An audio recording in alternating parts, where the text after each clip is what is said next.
Hey guys, welcome back to my channel. Jacob here, and today I'm going to be talking about Maggie's Grave by David Sodergren.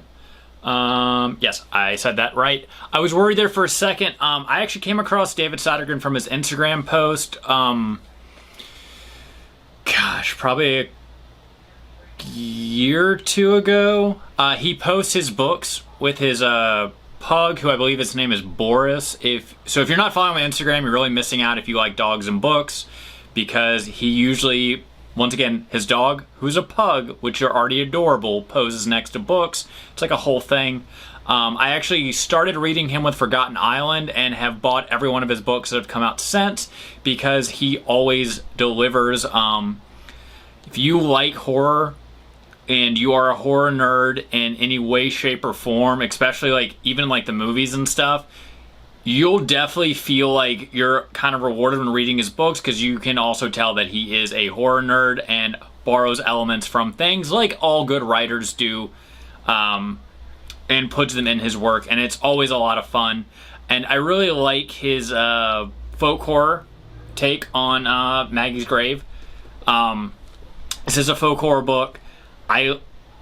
I will say this right up front, I will be gushing about this book probably the entire time, because I did really like this book. Out of all of his books, I think this one connected to me the most, because it does follow a group of early, young adults. I think they're all 18 or 19, who are in this somewhat dying town in Scotland, or basically it is a dying town. They're some of the youngest people there.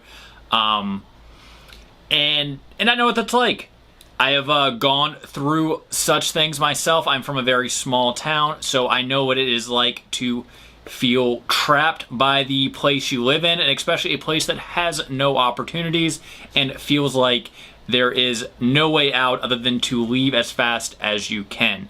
Which brings us to the group. The two main characters in this book are Beth and her friend Alice. The book mostly follows Beth, but Alice does play a very big role in the book without spoiling too much. I'm going to spoil some stuff, so just a heads up on that, but I'm not going to spoil any of the actual twist that's in his book, because all of David Sodergren's books, at least I'm pretty sure, unless I'm forgetting some, always tend to have a really good twist, either at the end or near the end.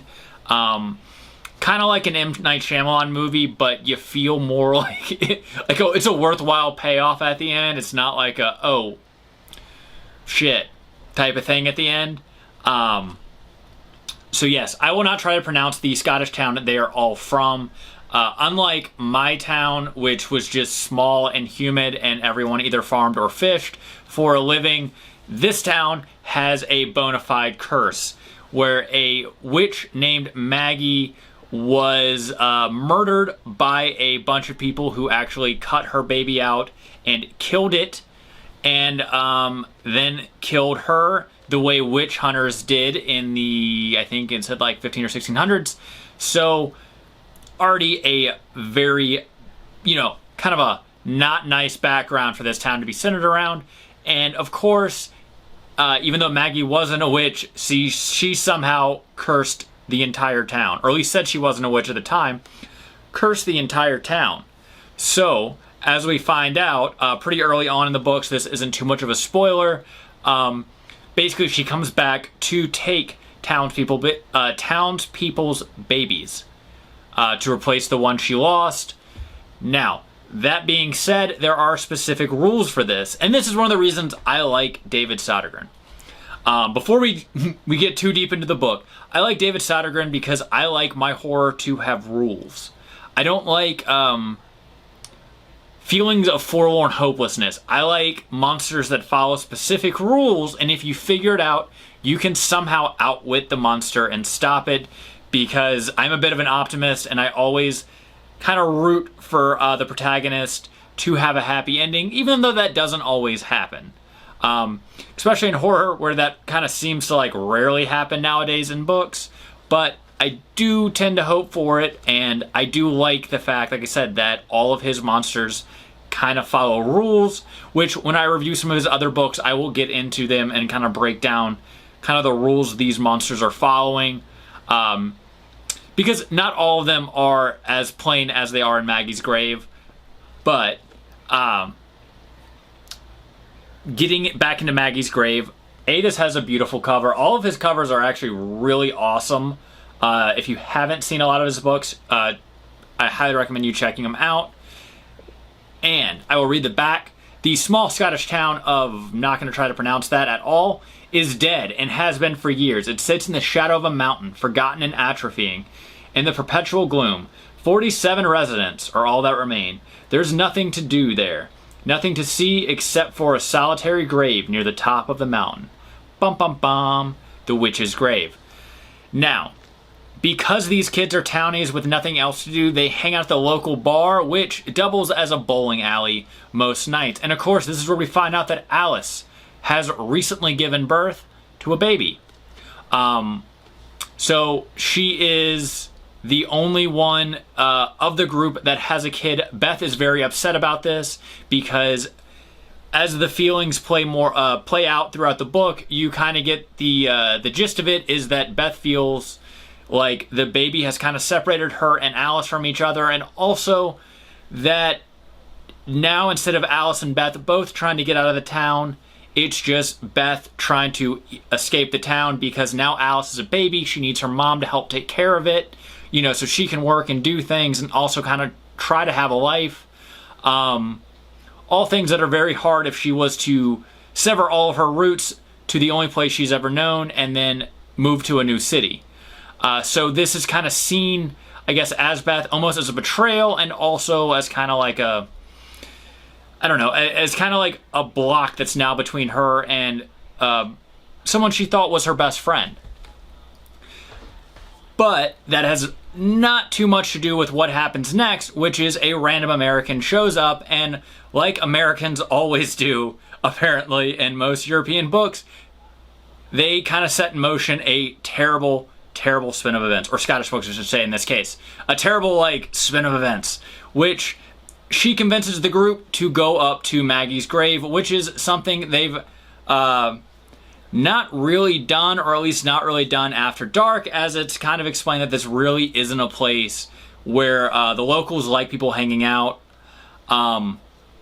So they take her up there, and then somehow they end up releasing the witch Maggie, who is seen as like this burning skeleton like figure that it's like a zombie, like a fleshless, well, still has flesh, but it's like rotting like zombie skeleton creature that's naked, because, you know, why not just make it like as vulgar and scary as possible? Like the way they describe Maggie in this book is absolutely terrifying.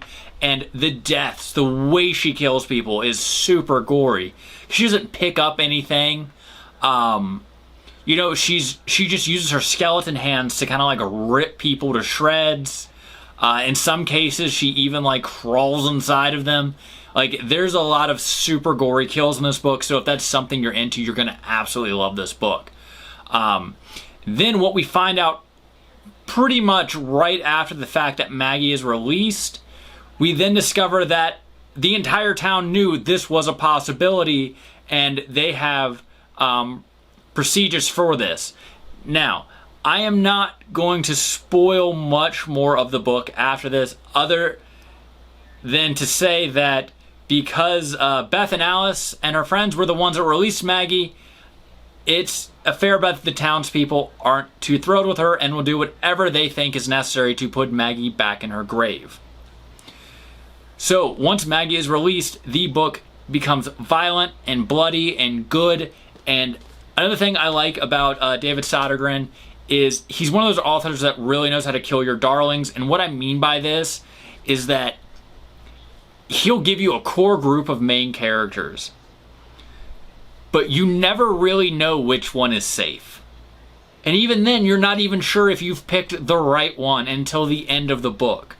I mean, I think that's what makes his books, or one of the things that makes his books so much fun, is that when you're reading them, it really does kind of put you on the edge of your seat a bit, because you really don't know who's going to get killed next. Is it your favorite character? Is it its sidekick? Or is the person that you thought was a sidekick the whole time the main character? You don't really know till the end of most of his books.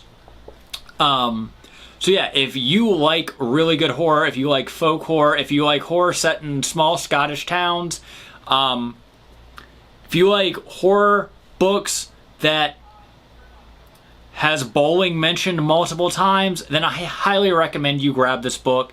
It is a lot of fun to read, or grab any of his books for that matter, because all of his books I've enjoyed this far, and I really can't recommend them enough. I think I'm actually behind one. I think he just came out with a new one. The last one I read was, and I can tell you guys right now, The Navajo Nightmare is the last book I've read by him, and that was a book he co-authored with Steve Stredd. But I do know he has another book out, so I will have to pick that up myself. But yeah, if you like folk horror books and you want to try a new author or support an indie author or support a guy that owns pugs, pick up Maggie's Grave, read it, enjoy it, comment below how right I was to recommend this book. I'm just kidding. If you hate books set in Scottish towns, let me know in the comments below. If you know how to pronounce the name of this town, please sound it out in the comments below. But other than that, please like and subscribe, and I will talk to you guys next time.